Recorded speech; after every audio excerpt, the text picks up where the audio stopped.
How you doing, everybody? Today we're taking a quick look at Venom: The Last Dance, the third movie in the Venom series. Written and directed by Kelly Marcel, and once again starring Tom Hardy as Eddie Brock and the voice of Venom. Eddie and Venom are still on the run after their battle with Carnage, as they have been accused of murdering Detective Patrick Mulligan. Unbeknownst to the Lethal Protector, Mulligan is still very much alive, and thanks to some secret government experiments, has been bonded with his own symbiote. Also, unbeknownst to our heroes, a creature known as a xenophage has started tracking Venom because of a codex that has appeared in their body. This happens when the symbiote resurrects its host after it has been killed. The codex is wanted by a mysterious being known as Null, as it could help him escape the prison that the symbiotes put him in long ago. And if that wasn't enough, Eddie and Venom are also being hunted by Rex Strickland, played by Chiwetel Ejiofor. He oversees some sort of a Black Ops program at the soon-to-be decommissioned Area 51, which is studying multiple symbiotes. The job of the Lethal Protector is never easy.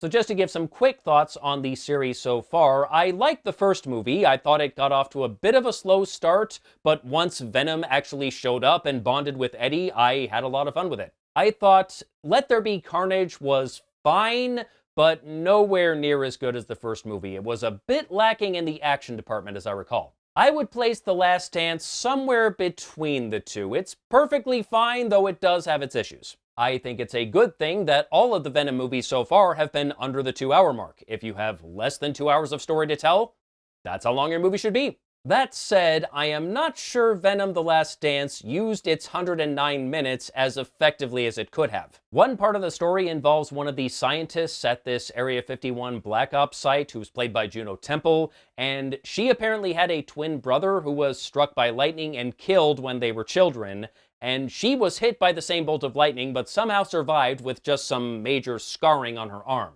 And I have no idea why they went through the trouble of mentioning this, because it didn't really amount to anything, except her arm getting healed when she ultimately bonds with her own symbiote. It seemed to me like the movie thought this character's backstory was more important than it actually was. There's also a part where Eddie runs into this weird hippie guy named Martin Moon, played by Rhys Ifans. He and his wife are big alien fanatics, although their kids really couldn't care less, and they are traveling to Area 51, hoping to get a glimpse of an actual alien before the site shuts down for good. Eddie and Venom hitch a ride with the family, and while they are riding with them, they start a sing-along of David Bowie's Space Oddity. And I was a little surprised at just how long that scene went on. A little too long, honestly. Now, is Venom singing along to Space Oddity hilarious? Absolutely it is. Even so, it was too long. And that's not the only moment like that. There's another musical scene in the movie involving Mrs. Chen that just comes right the hell out of nowhere, and I honestly don't know why it's in the movie. Again, is it funny? Sure, but I can't really say it was necessary. There is also this really weird running gag, if that's even the right word for it, involving footwear. Several times throughout the movie, Eddie keeps either losing his shoes or they get damaged and he has to swap them out for new ones, and I really don't know what they were trying to do with this. There's even a scene where one of the Area 51 scientists changes her shoes before she starts her shift, and you actually see her take her sneakers and stick them in a cubby, and the camera focuses right on this, like these are Chekhov sneakers right here. And sure enough, later on in the movie, Eddie ends up putting them on. And the reason I say I'm not sure it's right to call it a running gag is it's not particularly funny.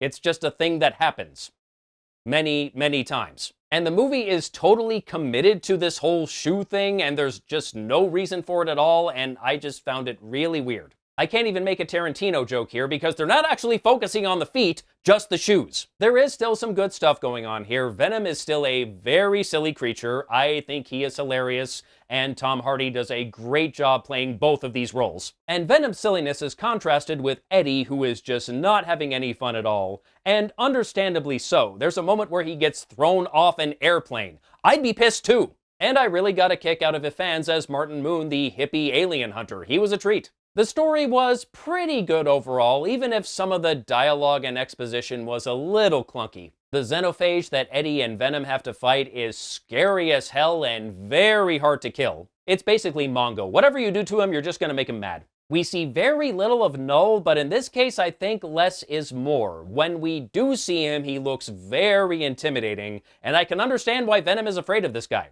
And we get to see a bunch of new symbiotes, all with their own unique powers, and they have this big battle at the end of the movie. And the action sequences are pretty well done, and I thought an improvement over Let There Be Carnage. And they are also quite bloody, to the point where I was surprised that they managed to secure a PG-13 for this movie. Especially when the xenophage eats one of its victims, that gets messy. I was honestly surprised they didn't get an R for that. And without giving anything away, the end of the movie suggests they may not be done with the symbiotes, even if future movies may or may not necessarily include Venom. And it also looks like they have bigger plans for Null in the future, which should be interesting.